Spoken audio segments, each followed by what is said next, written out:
जैसे आप सबको पता है कि इंडियन मीडिया अक्सर नेपाल के बारे में गलत रिपोर्टिंग करता है। तो आज हमारे पास वीडियो है जिसमें कहा जा रहा है कि चाइना के इशारों के ऊपर नेपाल का प्राइम मिनिस्टर नाचता है। चाइना जो भी कहता है तो नेपाल का prime minister KP Sharma Oli उसके ऊपर नाचता है। आज हम देखेंगे कि किस तरीके से नेपाल के बारे में इंडियन मीडिया गलत रिपोर्टिंग करता है और उस गलत रिपोर्टिंग के बारे में नेपाली बाबू क्या कहते हैं। आप सबको पता है कि नेपाली बाबू अक्सर इंडियन मीडिया को रिप्लाई देते हैं और उनका जवाब देते हैं। तो आज इस रिपोर्ट को देखेंगे और आपको बताएंगे कि कैसे इंडियन मीडिया ने ये कह दिया कि चाइना के इशारों के ऊपर नेपाल का प्राइम मिनिस्टर यानी केपी शर्मा ओली नाचता है। रिपोर्ट देख के बात करते हैं। भारत से किस तरह संबंध सुधारे जाएं। दुनिया जानती है कि नेपाल भारत के टुकड़ों पर पलता है, भारत से भीख मांगकर अपने मुल्क की आवाम का पेट पालता है और अब शायद नेपाल पश्चाताप कर रहा है। और इस बीच नेपाल से एक बहुत बड़ी खबर आई जो नेपाल से हमें पिछले कई महीनों से सुनने को नहीं मिला। क्या नेपाल के पीएम ओली का हृदय परिवर्तन हो रहा है? इस रिपोर्ट में देखिए। क्या नेपाल की नीयत बदल गई है? क्या नेपाल की अक्ल ठिकाने आ गई है? ड्रैगन के इशारे चलने वाला नेपाल क्या सुधर गया है?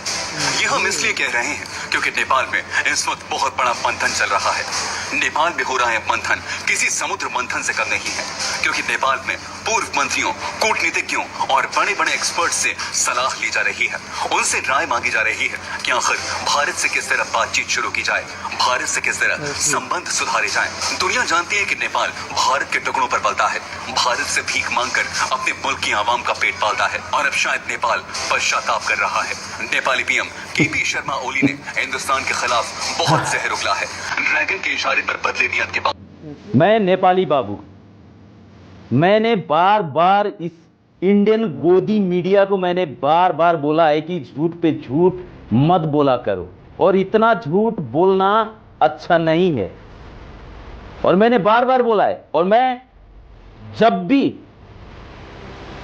इंडिया की मीडिया को जब भी मैं जवाब देना चाहता हूं मैं हिंदी में ही जवाब देता हूं, क्योंकि मैं चाहता हूं कि ये लोग झूठ बोल रहे हैं इनके हर सच्चाई मैं लेके आता हूं। और मैं चाहता हूं कि पूरा इंडियन वासियों के लिए मेरा ये आवाज हर किसी का घर घर में पहुंचे और हर किसी को ये सच्चाई मालूम हो जाए कि आखिर सच्चाई क्या है। तो इसीलिए ये कहने के लायक शब्द नहीं है, लेकिन फिर भी ये लोग बोल रहे हैं, नेपाल को भिखारी बोल रहे हैं। नेपाली लोग इंडिया से भीख मांग के खाते हैं। अच्छा, तो मैं गोदी मीडिया वाले से बोलना चाहता हूं और उन्होंने ये भी कहा है कि नेपाल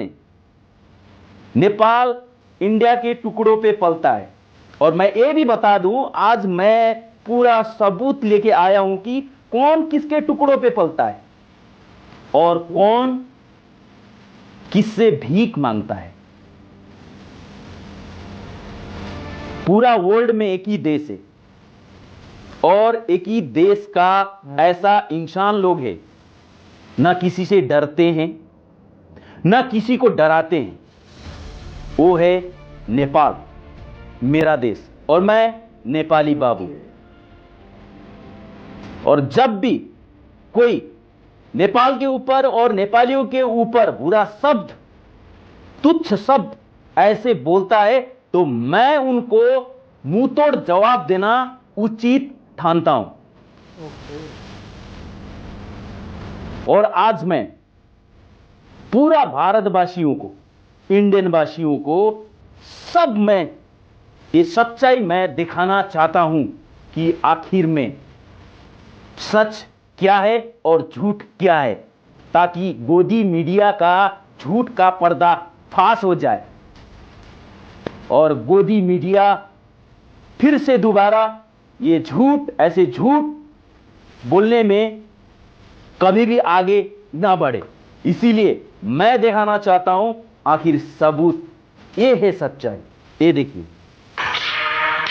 मेरा नाम है रमेश कुमार गणेश साहिबा सोनवाज आलम अमरुद्दीन अहमद गुलवार। ये गांव है भारत का बिहार राज्य का किशनगंज जिले का ठाकुरगंज प्रखंड के दल्ले गांव पंचायत का पठावारी गांव है और यहाँ के बच्चे नेपाल का गुणगान गा रहे हैं। देशभक्ति की जब भी देश में बात होती है निशाने पे पाकिस्तान होता है, लेकिन यहाँ की सरकार ने कभी नहीं देखा कि यहाँ के बच्चे कैसे नेपाल का गुणगान गा रहे हैं। इसकी वजह यह है कि यहाँ की सरकार ने यहाँ के बच्चों के लिए कभी स्कूल बनाया ही नहीं, तो मजबूरी में बच्चे बॉर्डर के उस पार नेपाल के स्कूलों में पढ़ने जाते हैं और नेपाल का गुणगान गा रहे हैं। हम 6 में पढ़ते हैं। कौन सी स्कूल में?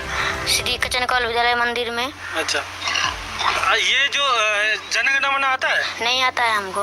भारत माता की जय? नहीं। ये सब सुने हो कभी? नहीं, कभी नहीं सुने। वंदे मातरम? नहीं सुने कभी। सारे जहाँ से अच्छा? नहीं सुने कभी। नेपाल वाला गाना आता है? आता है। बोलना 2 लाइन गाना। सयथुङ्गा फुल कहाँ में उठे माला नेपाली, स्वर्ग भूमि फैली एका मेची महाकाली, प्रत्यटिका कोटि कोटि सम्पदाको आचल, बिहरू गुरगतल स्वतन्त्र आचल, ज्ञान भूमि शान्ति भूमि तरै पार हिमाल, अखण्ड प्यार हाम्रो मात्रै भूमि नेपाल, बहुल जाति भाषा धर्म शासन तिसान विशाल, अग्रगामी राष्ट्र हाम्रो जय जय नेपाल। नेपाल के किसी बड़े आदमी का नाम सुने? जी। कौन कौन बताना 2-3?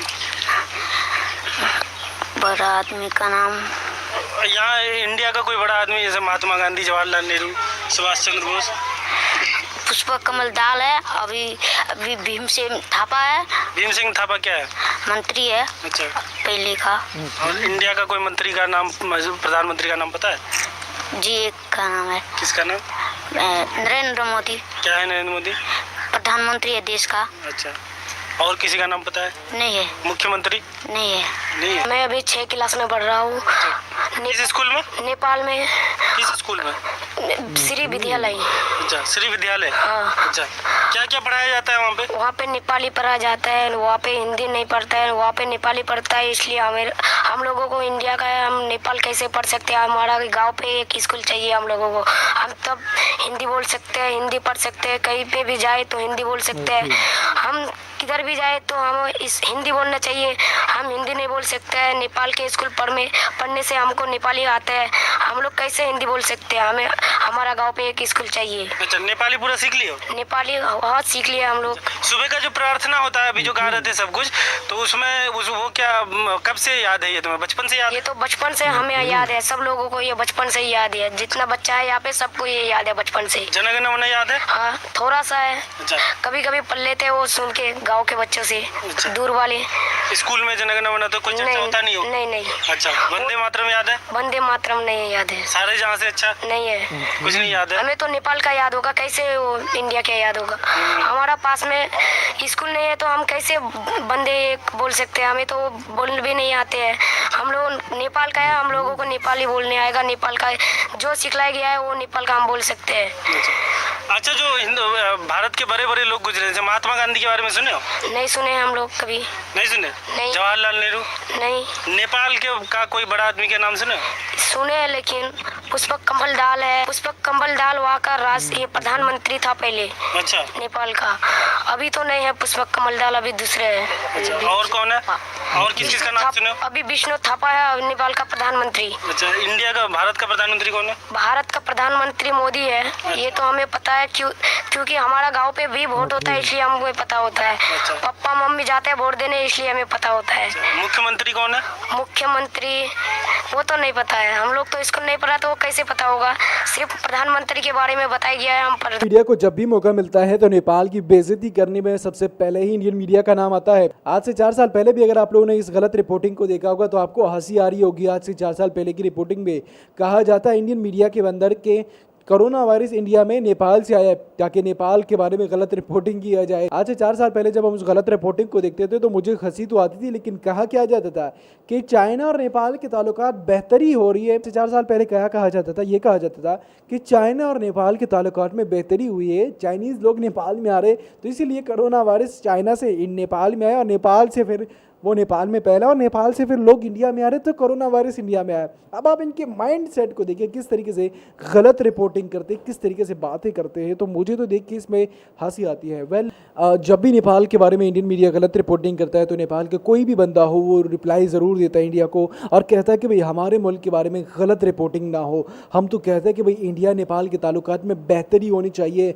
नेपाल के लोग जैसे वहाँ पे जाते घूमते फिरते, वहाँ के लोग यहाँ पे आए घूमे फिरे, एंजॉय करे, यहाँ से जाए, मतलब अच्छे ताल्लुकात हो। लेकिन इंडिया वाले कभी नहीं चाहते, खास करके इंडिया के मीडिया को कहता हूँ, इंडियन आवाम से मेरा कोई गिला नहीं, इंडियन मीडिया के बारे में मेरा गिला है ना, मेरा इंडियन लोगों से कोई वास्ता है ना कोई उनके बारे में गलत। इंडियन लोग अच्छी तरीके से बात करते हैं, आते हैं, घूमते फिरते, लेकिन जो इंडिया का मीडिया है ना वो गलत रिपोर्टिंग करते हैं और इंडियन लोग खुद भी इनकी मीडिया से परेशान है कि गलत रिपोर्टिंग करते हैं।